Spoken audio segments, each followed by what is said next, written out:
మంచిర్యాల జిల్లా జెన్నారం మండలం చెర్లపల్లిలో మత్స్యకారులు వినూత్న పద్ధతిలో నిరసనకు దిగారు. చెరువుని కబ్జాదారుల నుంచి రక్షించాలని, అదే చెరువులో ఆందోళన నిర్వహించారు. పూర్వ వైభవం తేవాలని డిమాండ్ చేస్తూ చెరువులోనే టెంట్ వేసుకుని మరీ ధర్నా చేశారు. ఆయకట్టు రైతులు అలాగే మత్స్యకారులు చుట్టుపక్కల గ్రామాలకు త్రాగునీరు అందించే చెరువు భూములు అన్యక్రాంతమవుతున్నాయని, దీనిపై ఆధారపడి జీవించే మత్స్యకారుల కుటుంబాలు దిక్కుతోచని స్థితిలో పడ్డాయని ఆవేదన వ్యక్తం చేశారు. అలాగే ఆయకట్టు రైతుల పంట పొలాలు సాగునీరు లేక బీళ్లు వారుతున్నాయని వాపోయారు. అందరికీ ఉపాధినిచ్చే ఊరు చెరువుని కాపాడాలని, చెరువు హద్దులు ఏర్పాటు చేయాలని ఆందోళనకారులు కోరుతున్నారు. తమ సమస్య పరిష్కారం అయ్యే వరకు అదే చెరువుల ఆందోళన కొనసాగిస్తామని అటు మత్స్యకారులు ఇటు రైతులు భీష్మించి కూర్చున్నారు. ఎఫ్టీఎల్ కింద ఉన్న పరిధిలో ఉన్నటువంటి పట్టాలు రద్దు కావాలి.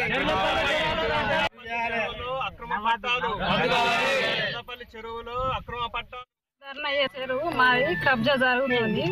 చెరువు అనేది కబ్జాగా అవుతుందని మేము ఇక్కడ ధర్నా చేస్తున్నాం.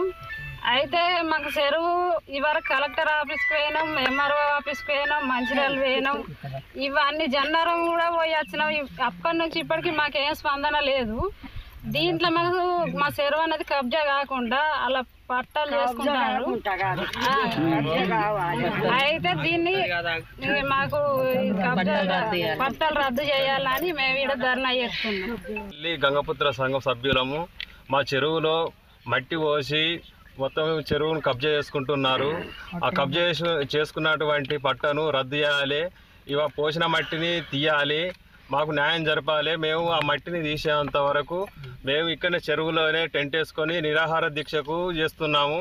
ఈ ఒక్కరోజు కానీ 2 రోజులు కానీ 10 రోజులైనా మంచిదే. ఇక్కడనే మేము చెరువులుండి ఇదే నిరాహార దీక్ష చేపడతామని మేము అధికారులకు చెప్పుకుంటున్నాము. అధికారులు కూడా వచ్చి మాకు న్యాయం చేసేంత వరకు మేము ఇక్కడనే నిరాహార దీక్ష చేస్తామని మేము నిరాహార దీక్ష చేసుకుంటున్నాము.